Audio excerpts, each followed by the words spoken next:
말씀 창세기 45장 4절부터 8절까지 제가 봉독을 해드리겠습니다.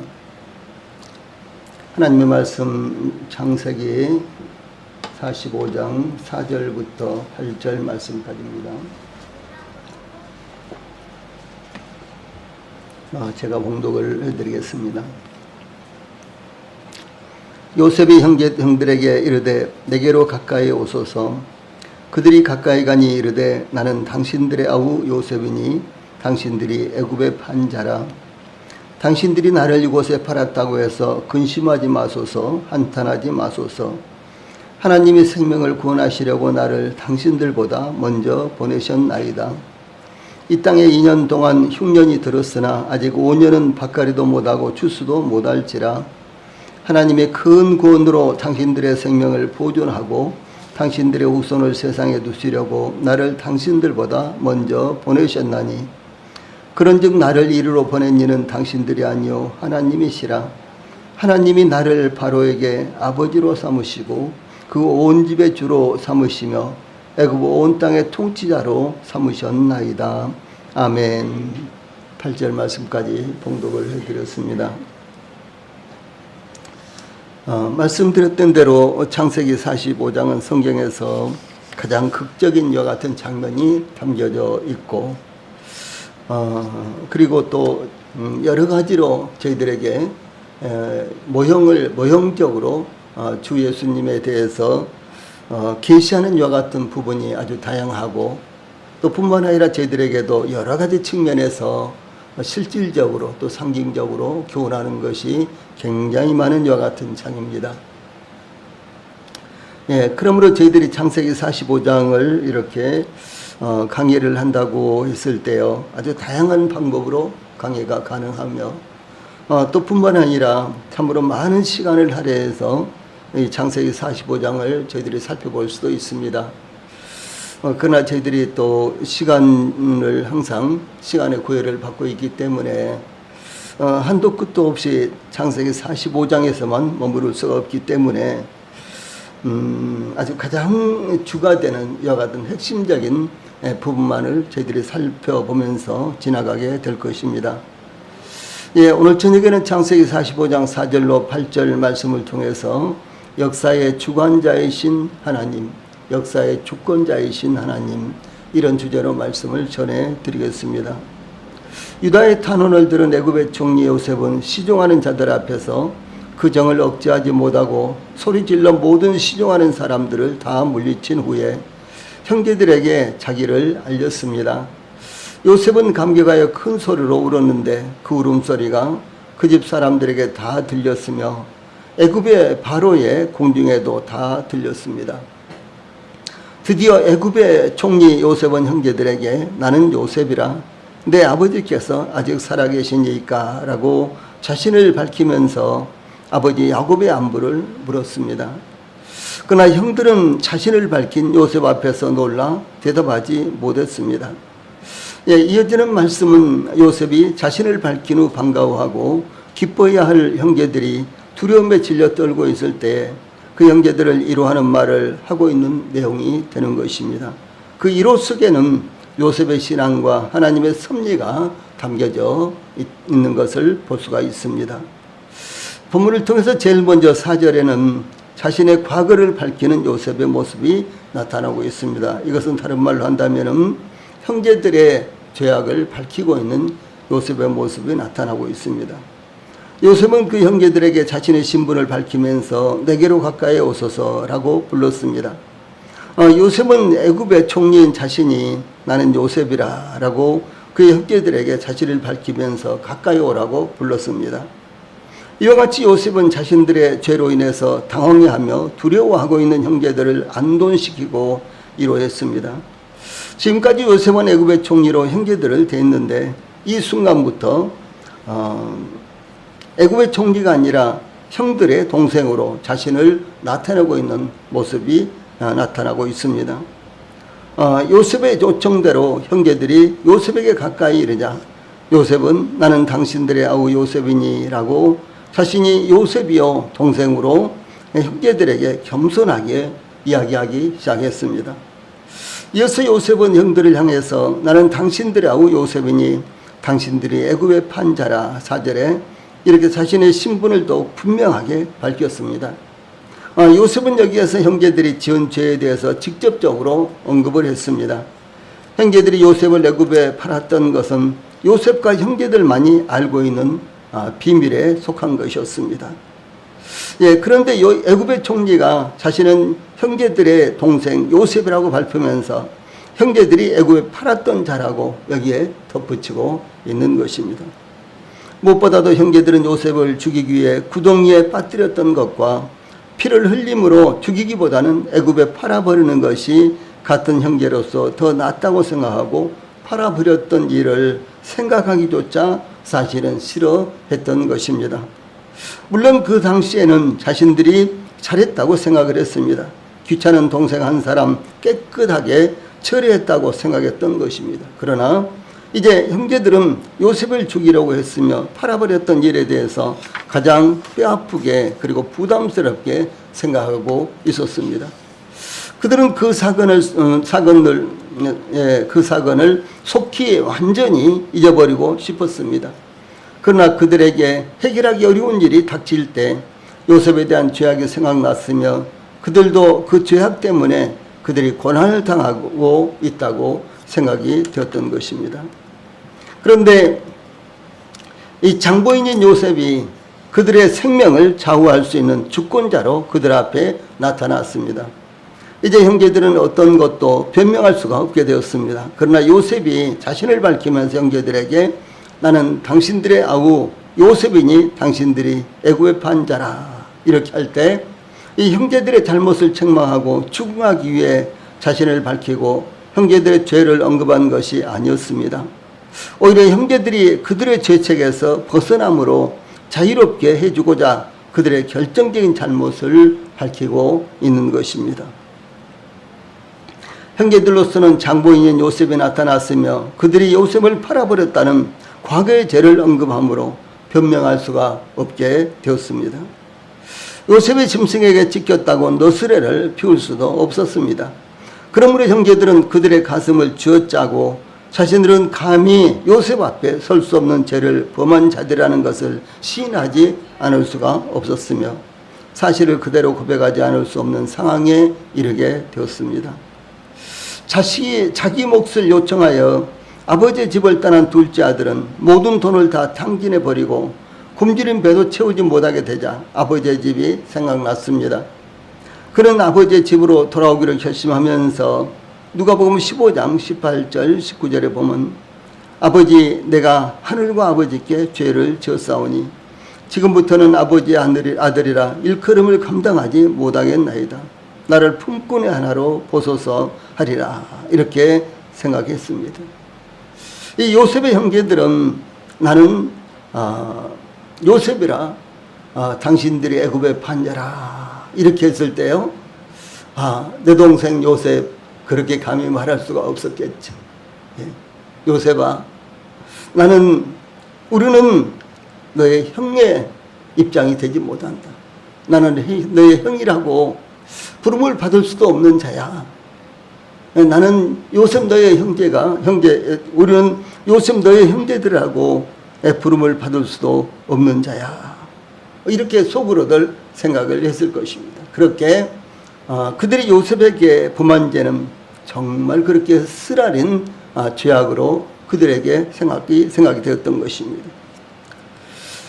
누가복음 18장에 보면 기도하기 위해서 성전에 온 세리는 멀리 서서 감히 눈을 들어 하늘을 쳐다보지도 못하고 다만 가슴을 치면서 누가복음 18장 13절에 하나님이여 불쌍히 여기소서 나는 죄인으로서이다 라고 고백했습니다. 감히 하나님 앞에 나는 올 수도 없는 자입니다. 눈을 들어서 하나님을 쳐다볼 수도 없는 자입니다. 나는 죄인입니다. 이렇게 고백을 했었죠. 꾸밈 없이 솔직하게 자신의 죄를 시인하고 고백하는 것이 회개입니다. 이유를 말하는 것이 회개가 아닌 것입니다. 자신의 형편을 이야기하는 것도 회개가 아닌 것입니다. 다만 하나님 앞에서 가슴을 치며 자신의 죄에 대해서 안타까워하고 슬퍼하면서 고백하는 것, 이것이 바로 회개다라고 하는 사실입니다. 불신자들의 회개는 자신의 죄인됨을 시인하고 하나님께 돌아오는 것입니다. 그러나 성도들의 회개는 자신의 죄를 시인하고 하나님의 자비로우심에 자신을 의탁하는 것입니다. 이 사도 요한은 요한일서 1장 8절로 10절에서 만일 우리가 죄가 없다고 말하면 스스로 속이고 또 진리가 우리 속에 있지 아니할 것이요 만일 우리가 우리 죄를 자백하면 그는 미쁘시고 의로우사 우리 죄를 사하시며 우리를 모든 불의에서 깨끗하게 하실 것이요 만일 우리가 범죄하지 아니하였다면 하나님을 거짓말하는 이로 만드는 것이니 또한 그의 말씀이 우리 속에 있지 아니하리라 라고 증거했습니다. 다윗은 시편 30편 5절에 내가 이르기를 내 허물을 여호와께 자복하리라 하고 주께 내 죄를 아뢰고 내 죄악을 숨기지 아니하였더니 곧 주께서 내 죄의 악을 사하셨나이다 셀라 이렇게 증거하고 있습니다. 그런데 요한계시록에 보면은 두아디라 교회를 가리켜서요 자칭 선지자라 하는 여자 이세벨을 용납한 것에 대해서 요한계시록 2장 21절로 23절에 보면 또 내가 그에게 회개할 기회를 주었으되 자기의 이명을 회개하고자 아니하는도다. 볼지어다 내가 그를 침상에 던질 터이요 또 그와 더불어 간음하는 자들도 만일 그의 행위를 회개하지 아니하면 그는 환난 가운데에 던지고 또 내가 사망으로 그의 자녀를 죽이리니 모든 교회가 나는 사람의 뜻과 마음을 살피는 자인 줄 알지라 내가 너희 각 사람의 행위대로 갚아주라 이렇게 책망을 하는 모습이 나타나고 있습니다. 그러므로 불신자들이 복음을 듣고 깨닫고 돌아오는 회개, 이와 같은 회개 정말로 필요하죠. 그런데 그 못지않게 이 성도들에게도요 회개가 필요하다라는 사실을 항상 잊어서는 안 되는 것입니다.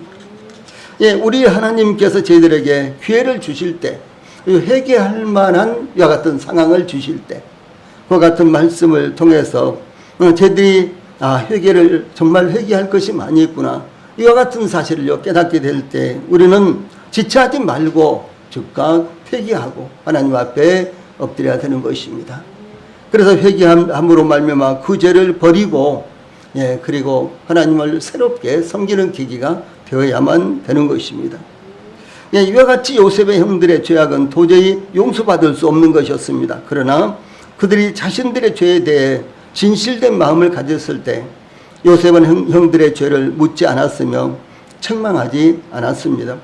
오히려 그들이 너무 슬퍼하지 않고 괴로움에 빠지지 않도록 도왔던 것입니다. 그러므로 우리 성도들도 하나님 앞에서 솔직하고도 진실하게 회개하는 자세를 가져야 하는 것입니다. 다음으로 5절로 8절 말씀 가운데는 형들의 죄에 대한 요셉의 입장이 어떤 것이었는가 이런 내용이 나타나고 있습니다.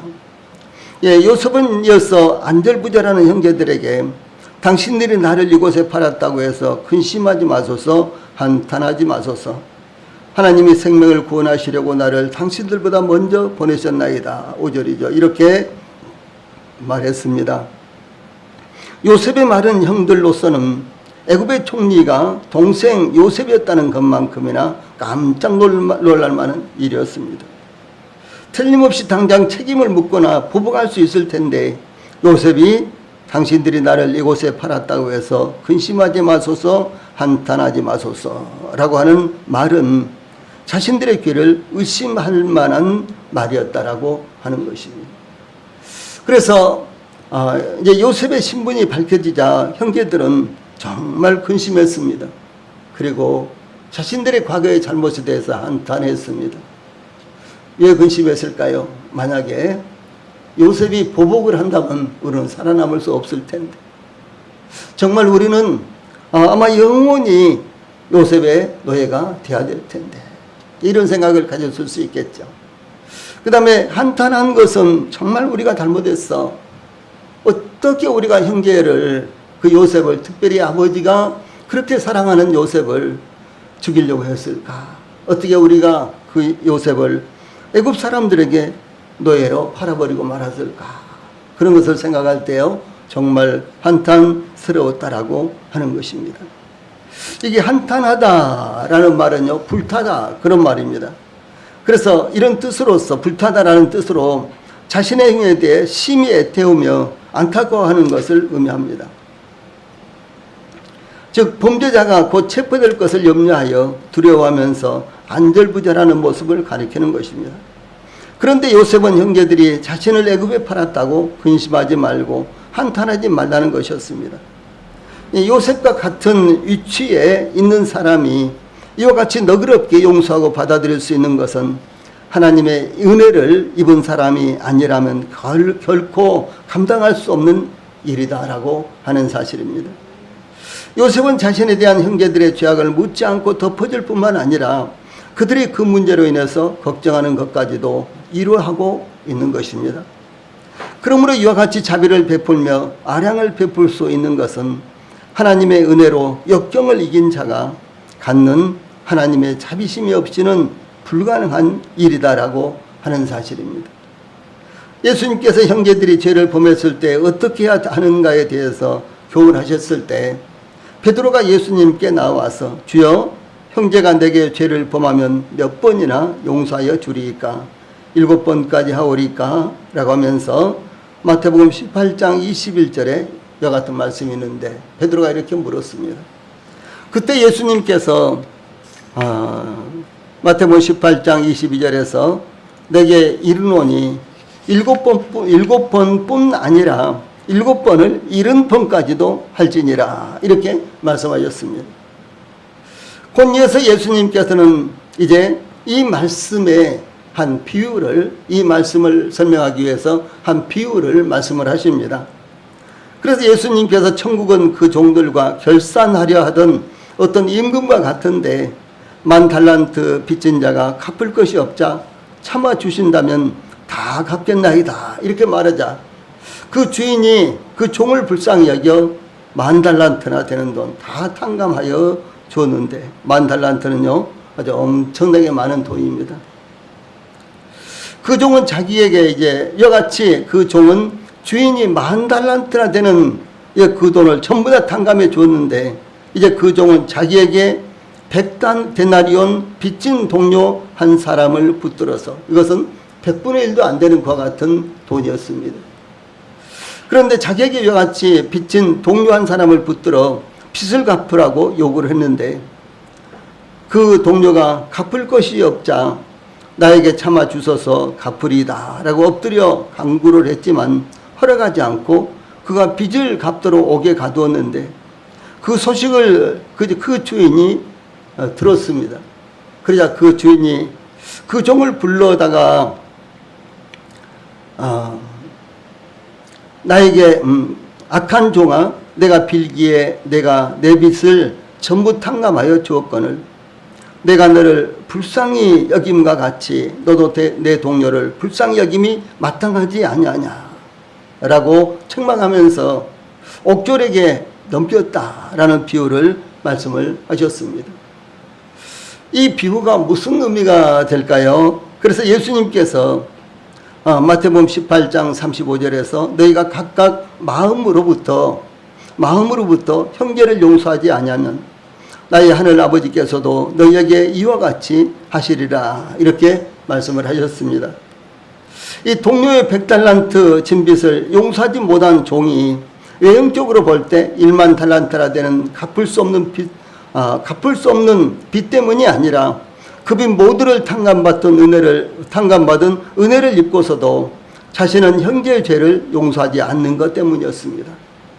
이와 같이 사랑을 베풀지 못하는 자는 받은 은혜의 참된 가치를 깨닫지 못하고 오히려 받은 사랑을 등한시하며 모욕하는 것으로 간주된다라고 하는 것을 의미하는 것입니다. 저희들이 구원받은 거 생각해 보세요. 저희들이 잘나서 아니죠. 저희들이 뭐 특별하게 받을 만한 조건이 있어서 아니죠. 저희들이 구원받은 것은 하나님의 순수한 완전한 은혜요 완전한 사랑이었습니다. 예, 저희들로부터 나온 것이 아니라 하나님으로부터 나온 것입니다. 예? 참으로 놀라운 것입니다.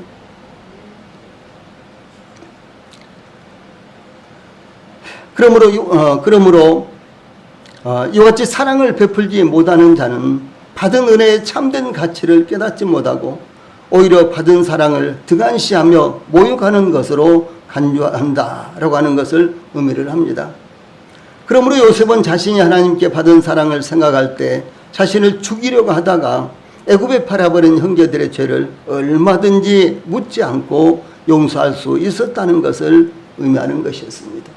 다른 말로 한다면 요셉이야말로 하나님의 참된 은혜, 이 모든 것들이 하나님께로부터 말미암고 죽으나 사나 모든 것들이 하나님께로부터 말미암았다라고 하는 하나님의 참된 사랑과 은혜를 깨달은 사람이었기 때문에 형제들의 그와 같은 죄를 묻지도 않고 그래서 다 용서할 수 있었다라고 하는 사실입니다. 이어서 요셉은 그 형제들에게 5절 전반부에 당신들이 나를 이곳에 팔았다고 해서 근심하지 마소서, 한탄하지 마소서라고 형제들을 용서하고 위로하게 된 이유를 설명했는데 5절 후반절에 하나님이 생명을 구원하시려고 나를 당신들보다 먼저 보내셨나이다 이렇게 증가하고 있습니다. 요셉의 이 말은 듣기 좋으라고 한 말이 아니라 요셉의 마음에서 나온 진심이었습니다. 요셉은 계속해서 이 땅에 2년 동안이나 6절로 8절 말씀, 이 땅에 2년 동안 흉년이 들었으나 아직 5년은 밭갈이도 못하고 추수도 못할지라 하나님이 큰 구원으로 당신들의 생명을 보존하고 당신들의 후손을 세상에 두시려고 나를 당신들보다 먼저 보내신다니. 그런즉 나를 이리로 보낸 이는 당신들이 아니요 하나님이시라. 하나님이 나를 바로에게 아버지로 삼으시고 그 온 집의 주로 삼으시며 애굽 온 땅의 통치자로 삼으셨나이다 라고 반복해서 동일하게 말하고 있습니다. 여기서 요셉은 자기가 애굽의 총리가 된 것, 그리고 애굽에서 모든 권한을 바로로부터 받은 것은 바로 죽어가는 생명들을 살리는 일을 위해서 이와 같이 하나님께서 나에게 은혜로 주신 것이다 라는 사실을 분명하게 말씀하고 있습니다. 저희들이 구원받은 것은 하나님 측면에서요 어떤 목적이 있을까요? 불쌍해서 저희들을 구원하셨죠. 당연합니다. 긍휼을 베푸신 것입니다. 저희들은 먼지와 같고 벌레와 같은 것입니다. 참으로 보잘것이 없는 것입니다. 이 땅에서 어떤 사람이라고 할지라도 하나님 앞에서는 정말 보잘것이 없습니다. 그래서 하나님께서 저희들에게 긍휼을 베풀어 주신 것입니다. 그런데 특별히 저희 소수가 이 하나님의 놀라운 사랑을 깨닫고 구원받게 된 이유가 어디에 있을까요? 그 목적이 어디에 있을까요? 저희들로 하여금 이 하나님의 놀라운 사랑을 온 세상에 전하기를 원하시는 하나님의 뜻이 있다라고 하는 사실을 우리가 알아야 되는 것입니다. 그리고 요셉은 지금 그 이야기를 하고 있는 것입니다.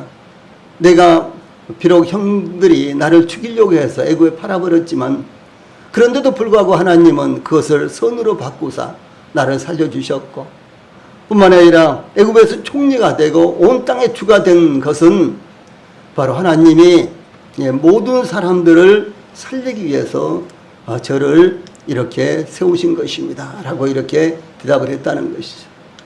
다시 말해서 형제들 당신들의 생명을 살리기 위해서 저 가나안 땅에 있는 아버지와 우리 가족들의 생명을 살리기 위해서 여기 애굽에 있는 모든 사람들의 생명을 살리기 위해서 하나님께서 나에게 이렇게 은혜를 베푸신 것입니다 라고 이렇게 요셉은 이야기를 했습니다.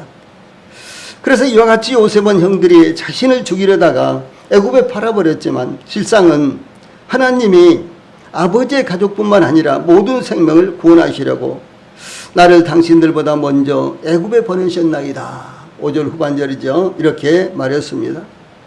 요셉의 말은 형제들의 귀를 의심하게 하는 말이었으며 다만 형제들의 귀를 즐겁게 해주기 위한 것이 아니었습니다. 요셉은 자신에게 일어났던 모든 일들이 하나님의 주권적 섭리로 이루어진 일이라 하는 것을 거듭 증거하고 있는 것입니다.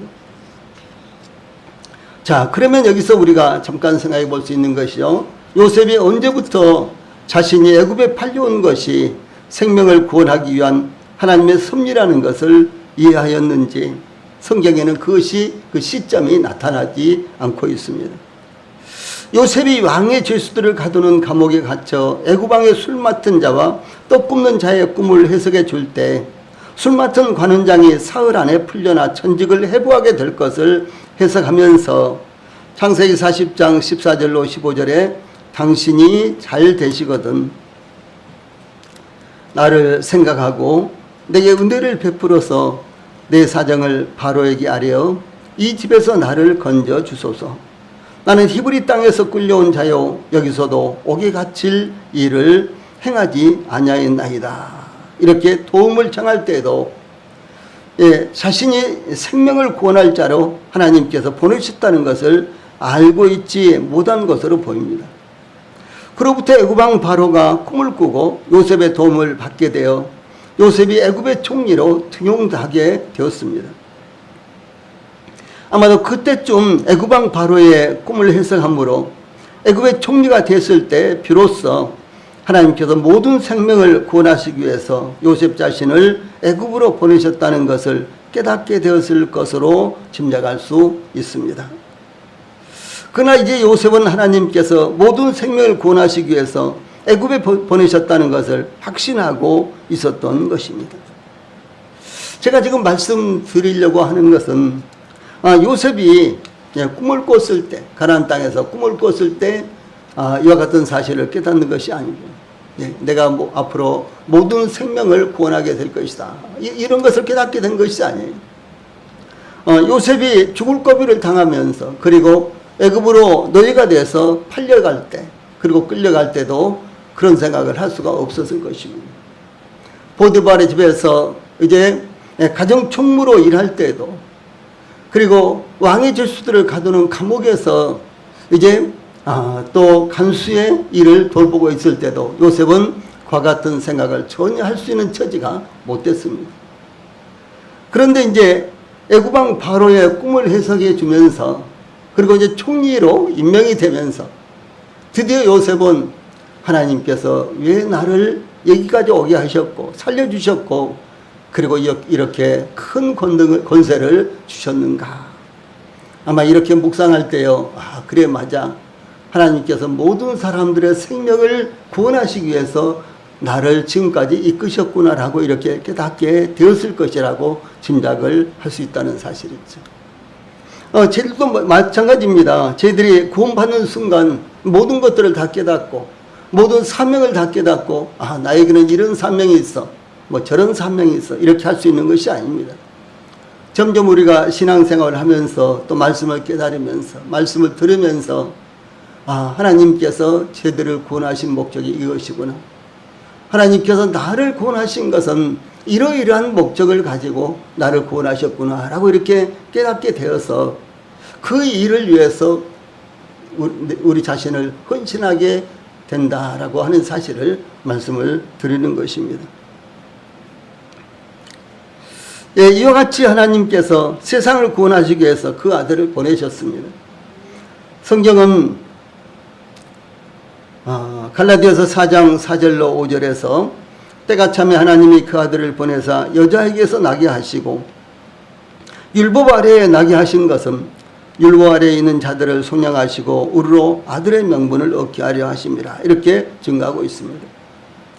예수님은 십자가에 못 박히시기까지 모든 고난을 당하셨습니다. 사도 요한은 요한복음 1장 10절 11절에서 그가 세상에 계셨으며 세상은 그로 말미암아 지은 바 되었으되 세상이 그를 알지 못하였고 자기 땅에 오매 자기 백성이 영접하지 아니하였으나 이렇게 증가하고 있습니다. 그러나 예수님은 모든 생명을 구원하시기 위해서 보내심을 받은 분이십니다. 사도 베드로는 성령 강림의 오순절날 사도행전 2장 36절에 그런즉 이스라엘 온 집은 확실히 알지니 너희가 십자가에 못 박은 이 예수를 하나님의 주와 그리스도가 되게 하셨느니라 이렇게 선포했습니다. 요셉은 이어서 형제들에게 조금 전에 읽어드렸던 말씀 창세기 45장 6절로 8절 말씀 이 땅에 2년 동안 흉년이 들었으나 아직 5년은 밭갈이도 못하고 추수도 못할지라 하나님이 큰 구원으로 당신들의 생명을 보존하고 당신들의 후손을 세상에 두시려고 나를 당신들보다 먼저 보내셨나니 그런즉 나를 이리로 보낸 이는 당신들이 아니요 하나님이시라. 하나님이 나를 바로에게 아버지로 삼으시고 그 온 집의 주로 삼으시며 애굽 온 땅의 통치자로 삼으셨나이다 라고 또 다시 자신이 애굽에 오게 된 것은 하나님께서 하신 일이라는 것을 분명하게 설명을 했습니다. 즉 2년 동안 흉년이 들었으나 앞으로 5년은 더 계속될 것이라는 것이었습니다. 그 5년 동안은 밭갈이도 못하고 추수도 못할 것이라고 이렇게 증가하고 있습니다. 5년 동안은 밭을 갈아볼 엄두도 못 낸다는 것은 당시 7년간 계속되는 흉년이 얼마나 극심했는지 증가하고 있습니다. 아마도 대부분의 사람들이 살아남지 못할 이와 같은 흉년이었을 것입니다.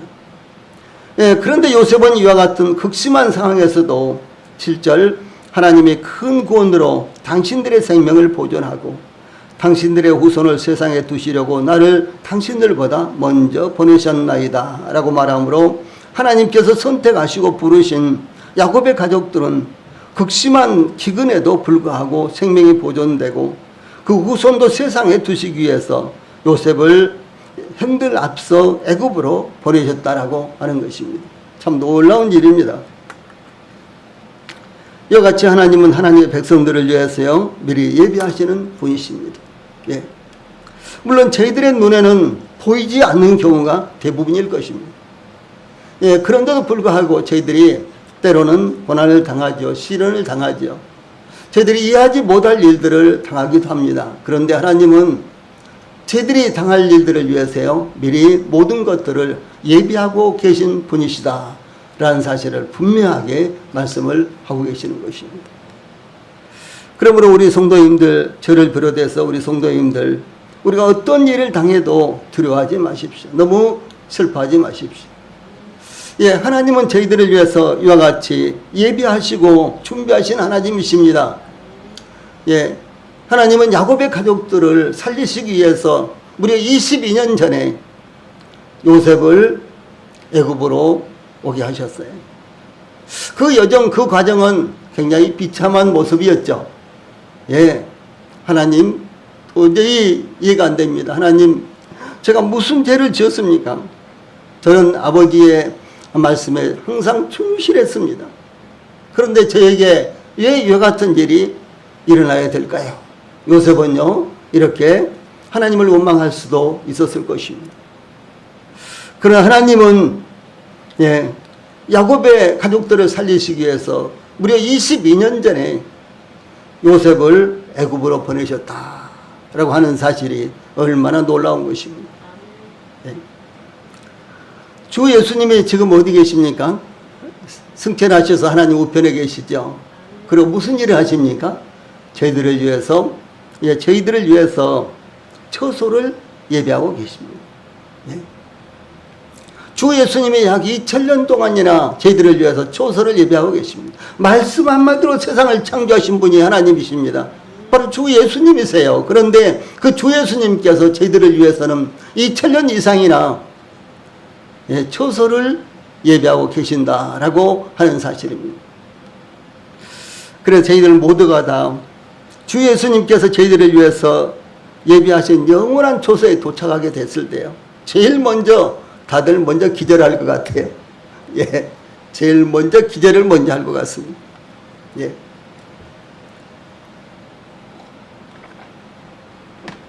우리가 이곳에서 영원히 산다고, 예, 그것은 아무리 이 땅에서요 저희들이 예, 상상력을 동원해도 상상할 수 없는 것 같은 처소가 될 것입니다. 틀림없이 그렇습니다.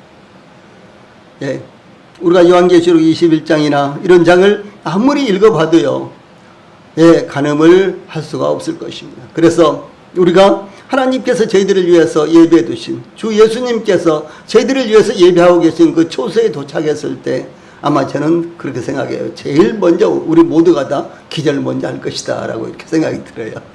예. 저희들은 참 연약하고 부족합니다. 예. 가만히 보니까 우리 우리 교회 성도들, 지체들 다들 참 형편도 어렵고 사는 것도 다들 어렵고 그렇습니다. 그러나 하나님께서 저희들에게 더 큰 선물을 주시기 위해서 모든 것들을 예비하고 계신다는 사실을 우리 모든 성도들이 항상 기억을 하시기를 바랍니다. 여기 요셉이 하나님의 큰 구원으로 당신들의 생명을 보존하고 당신들의 후손을 세상에 두시려고 그랬죠. 여기에 당신들의 후손을 세상에 두시려고 해서요. 당신들의 후손을 세상에 두시려고 여기에서 7절 후손이라는 단어요. 참 중요한 단어입니다. 여기 후손이라는 단어는 남은 자라는 의미입니다. 남은 자.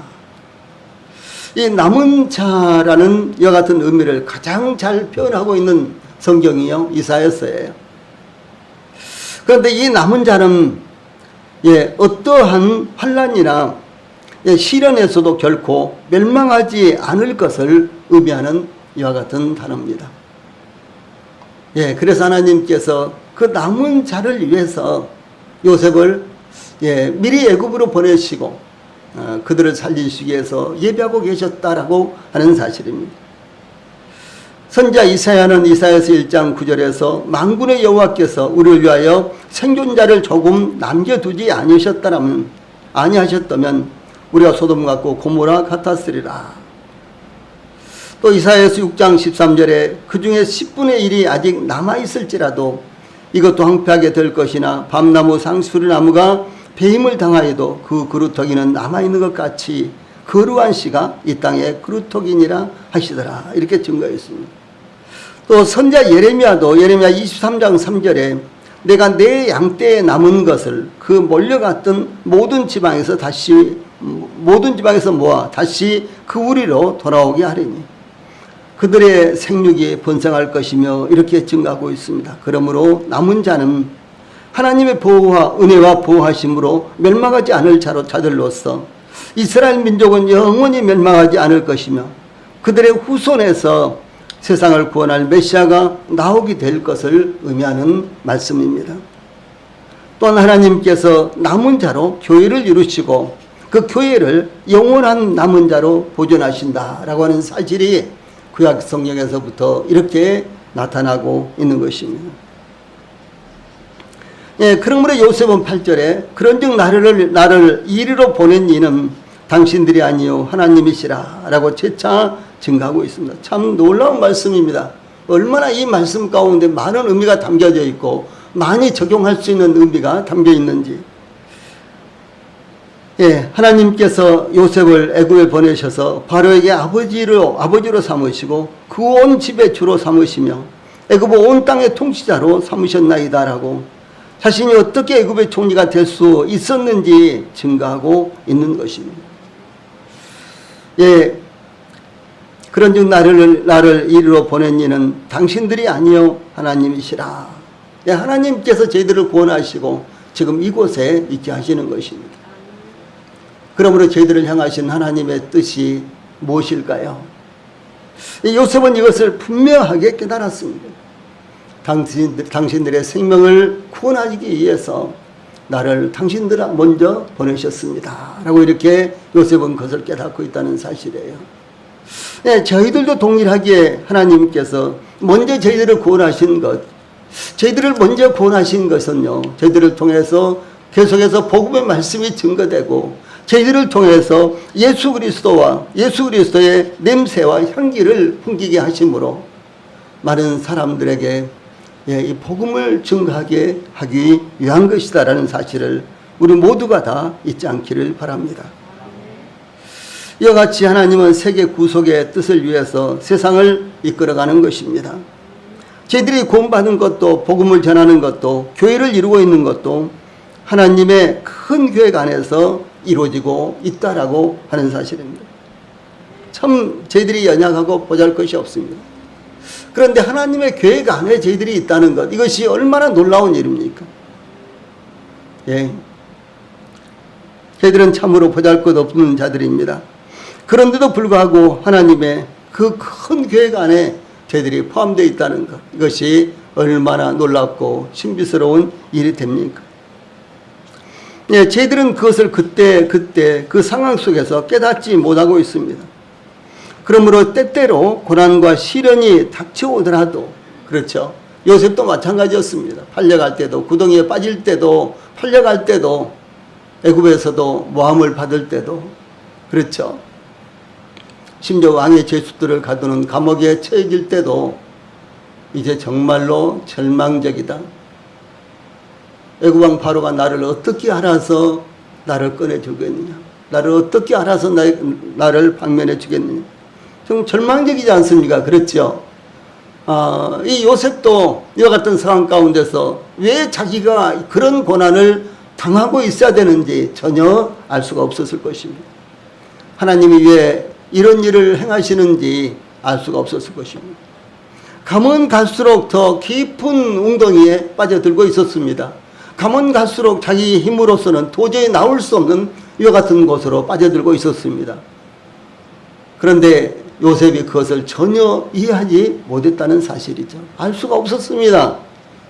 저들도 마찬가지로 어떤 상황을 만날 때요, 바로 그때는 깨닫지 못할 때가 대부분입니다. 그런데 그 상황이 지나가고 난 다음에 뒤돌아보면 하나님께서 그래서 그렇게 하셨구나라고 우리가 물론 완벽하지는 못하지만 점점 깨닫게 되고 하나님의 뜻을 이해하게 되지 않습니까? 그러므로 때때로 고난과 시련이 닥쳐오더라도 우리 성도들, 우리의 소망이신 주님에 대한 끈을 꼭 붙들고 놓치지 않기를 바랍니다. 기도하시겠습니다.